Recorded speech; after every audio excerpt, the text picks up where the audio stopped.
Hi everyone! Good evening! I'm back! This is Sam Brusas and welcome back to my YouTube channel. Oh my gosh! This is it guys! Pag-uusapan natin ngayon, mahihirapan bang kunin nila ang Miss Universe? Kung bakit? Yan ang tatalakayin natin ngayon. But before anything else, hello Philippines and hello beautiful people! Mabuhay! Kamusta kayong lahat? Sana lahat po kayo ay okay at safe ngayong araw na ito. At syempre sa lahat naman ng mga bago nating subscribers dyan, hello po sa inyo lahat. Maraming salamat guys sa pag-subscribe ninyo syempre dito sa channel ko.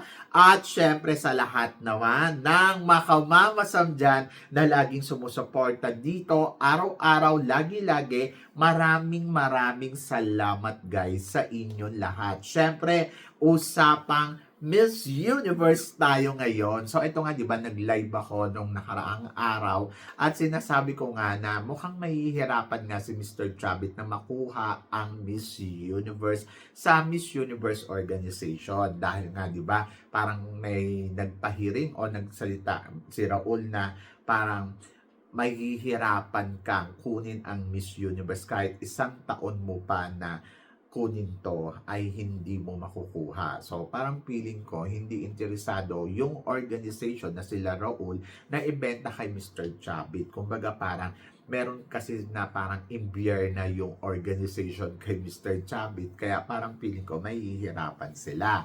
And then, hindi ko kasi alam kung ano nga ba ang totoo na nangyayari talaga dito sa Miss Universe kasi nga, ang feeling ko naman ay tuloy-tuloy yung proseso nila. So, katulad na lang halimbawa, di ba, na merong sinasabi na may maghahawak nga na honor ang Miss Universe dito galing sa bangko. So, ayun yata yung nakikipag-usap ngayon or tinutulungan ng organization na ituloy ang Miss Universe para sa Puerto Rico. So, pero ngayon, hinihintay pa natin kung ano yung announcement talaga sa mismong organization. So, sa ngayon, kahit naman yung Miss Puerto Rico, hindi naman, or yung Puerto Rico organization na mag-hold ng, di ba, hawak ng Miss Universe for this year, ay hindi naman nila na pag-uusapan. So, kumbaga parang wala pa silang inilalabas na release na statement kung itutuloy ba o hindi. So doon, sa part na yon hinihintay natin. Parang feeling ko kung hindi matutuloy ito sa Puerto Rico, I think babalik ang Miss Universe dito sa Thailand. Ayun yung nakikita ko na possible na mangyari yon na kung hindi ito matutuloy dito sa sa Puerto Rico, tatalon to dito uli sa Thailand. Kasi parang feeling ko kung meron naman mga tao, di ba, na talagang mga kumukuha ng franchise neto at nakakuha ng franchise neto, so pwede silang magdesisyon na ituloy ang Miss Universe dito sa Thailand sa susunod na taon. So, malaki yung possibility na gano'n na mangyari kung sakaling hindi matutuloy sa Puerto Rico. So, hintay tayo ng update, but ito ay analysis ko lang naman na parang feeling ko na parang okay, kung merong ang nagumahawak na may-ari dito, ay pwedeng maituloy uli sa Thailand ang Miss Universe sa susunod na etong taon na to. So, bakit ko nasasabi yan? Kasi ito kasi ang sabi ni Mr. Chavit, sabing ganon.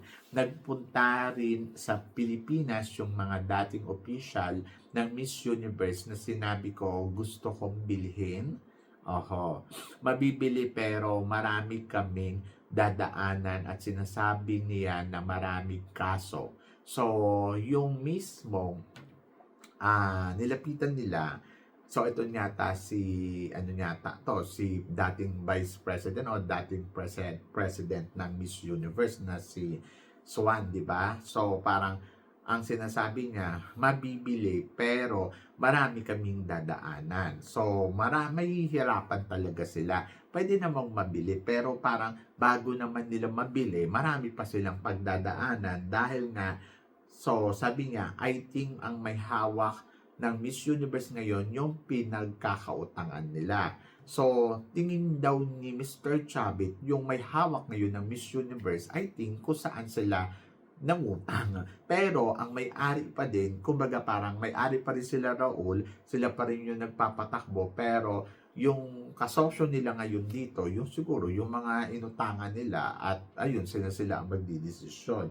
So, pera na lang, oho, kung pera na lang siguro kung magdidesisyon yung may hawak ng, yung ano nga, nabawa kung sino yung pinangungutangan nila pagkatapos parang gusto nila mabalik yung pera nila. So, ang gagawin nila, ibibenta nila yung Miss Universe. Pero kasi, bago na maibenta to ng kung sino man yung mahawak ngayon, syempre yung right pa din, yung importante. Kaya ang ending, syempre, sila Raul pa rin ang may-ari ng Miss Universe. Kahit pa sabihin natin, o sige, ginawa ko siyang collateral lang sa'yo.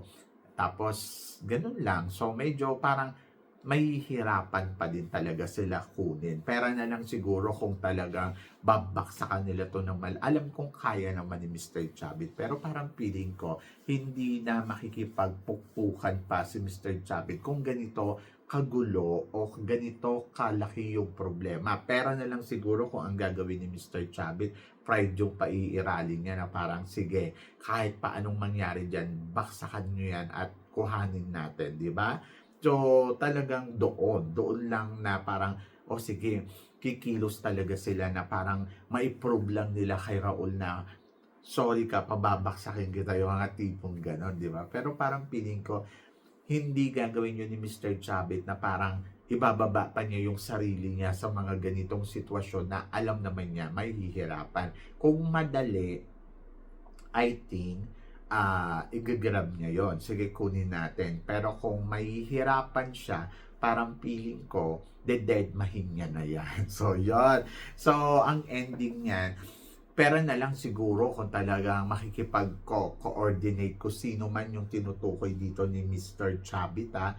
Feeling ko makikipag-coordinate sa kanya para mabalik yung pera, ayun, doon lang sila mag-uusap ng bonggang-bongga. So, for now, I think, kung ako nasa posisyon nila, hayaan ko na lang yan. So, bayaan mo na mawala na yung Miss Universe o bumaksak yung Miss Universe, tapos sa kanya na lang uli kunin, tapos sa kanya baguhin, di ba? Kasi kung ipipilit mo yung gusto mo sa ngayon, at parang ipupush mo ng ipupush yung sarili mo na sige, kunin natin yan, parang magsasayang ka lang ng pera para lang maipanalo mo. Kumbaga parang sa isang ginto, sige, kahit anong mahal niyan bidding tayo, kunin mo yan, o di ba? Ang ending akin yan. Pero kasi ang akin, keso naman ganito yung maging sitwasyon, tapos parang ang gulo-gulo, ang ending baka mamaya mabubos, mekos pa siya, di mas maganda na parang, o sige, dead man na. Tapos, siguro naman maintindihan naman ng mga Pinoy ito na parang wala buti sana kung sabi ko nga sa inyo nung una pa lang, for sale ba? Bakit bibilhin? Kasi kung ipipilit mo lang yung gusto mo na dahil gusto ko siyang bilhin, ibigay mo siya sa akin, parang feeling ko, hindi yun basta-basta pakakawala ng ganon. Pera na lang kung halimbawa, binibenta talaga ng organization na parang nag-announce sila na parang, sige, for sale na siya. So, kung sino yung gustong kumuha, kunin, tapos ibibidding, ganon. So, kawawa naman si Miss Universe, no? So, parang pinagsasalin-salin na lang kung kani-kanino. But ayun nga yung tingin ko, medyo mahihirapan talaga si Mr. Chavit dito sa sitwasyon ngayon ng Miss Universe. Kumbaga parang hindi ito yung perfect timing na parang bigla siyang pumasok at sige, kunin natin yung Miss Universe. Siguro mas maganda yan na parang hayaan mo na sila mismo yung dumapit sa'yo at i-offer uli. Kasi dati ino-offer nga ayaw niya. So hintayin niya uli yung momento na i-offer sa kanya and then sa kanya i-grab. Kasi yon talagang madali yon at pwede na ako mag-announce, ay nako, mabibili natin itong Miss Universe. Pero yung ganito na parang alam mo na sila Mr. Raul na parang hindi nga natin alam kung ano yung nangyayari sa kanila pero parang ayaw nilang pakawalan, malabong mapunta sa kanya ang Miss Universe. But tingnan pa rin natin kung ano yung magagawa. Kasi nga, di ba tulad nga na sinabi ko, kung talagang no matter what happens, sige, presyuhan ninyo yan, baksakan ninyo yan, mapupunta sa kanya. Kung willing ibigay sa kanya, paano kung hindi? Di wala din, di ba? So, medyo mahihirapan lang siya to. sa pagkuha. Kaya hintayin na lang yung momento na kusa na lang ibigay sa kanya at kusa na lang talagang lumapit sa kanya yung organization para ipagbili ang Miss Universe. Ayan yung mahirap sa isang bagay na parang halimbawa may gusto ka, tapos lalapitan mo, tapos parang sasabihin mo, ay gusto kong kunin to.